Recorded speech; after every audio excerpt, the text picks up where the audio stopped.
जोधपूरमध्ये पहिल्या दिवशी आम्ही 2 लोकेशन तर केले होते. मागच्या ब्लॉगमध्ये तो व्हिडिओ पण अपलोड केला आहे.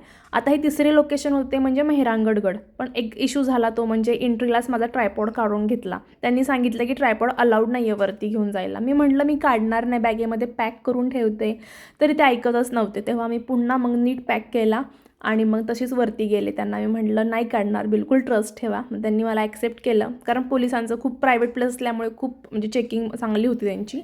त्यामुळे नंतर 200 रुपये तिकीट होतं इथं पर पर्सन. आणि ते एक खासियत अशी आहे की प्रत्येक फोर्टमध्ये ना शिशमेल हे कंपल्सरी होतं. म्हणजे इथल्या राण्यांना म्हणजे शिशमेल एक प्रकारे इतकं आवडायचं की काय काय मला माहीत नाही, पण प्रत्येक राजाने राणीसाठी करूनच ठेवलेली खासियत आहे इथे.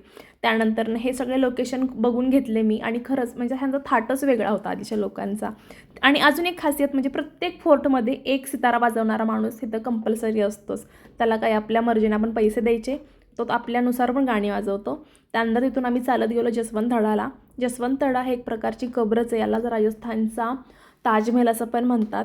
जसवंत सिंग महाराजांनी तर समाधी घेतली आहे, त्यामुळे ही कब्रलाच जसवंत सिंग तळा असं पण म्हणतात. आणि त्यामुळे मग ही कब्र पण मी पाहिली, खूप सुंदर होती. वाटलीच नाही कुठल्या अँगलनं कब्र येते. त्यामुळे आपलं आपण काम करून घेतलं, फक्त फोटोज वगैरे काढायचं. आणि त्याच्यानंतर इथून आम्हाला जायचं होतं पुन्हा एका जवळच्या पार्कमध्ये, जिथं पूर्ण म्हणजे दगडांचे प्रकार होते मल्टिपल. त्याच्या आधी आम्हाला एवढी तहान लागलेली, त्यामुळे म्हटलं काहीतरी घेऊया प्यायला. पण इथं एवढ्या सगळ्या गोष्टी एक्सपेन्सिव्ह होत्या आतमध्ये. आणि जसवंत तळाला 30 रुपयेच तिकीट होतं, जास्त काही तिकीट नव्हतं.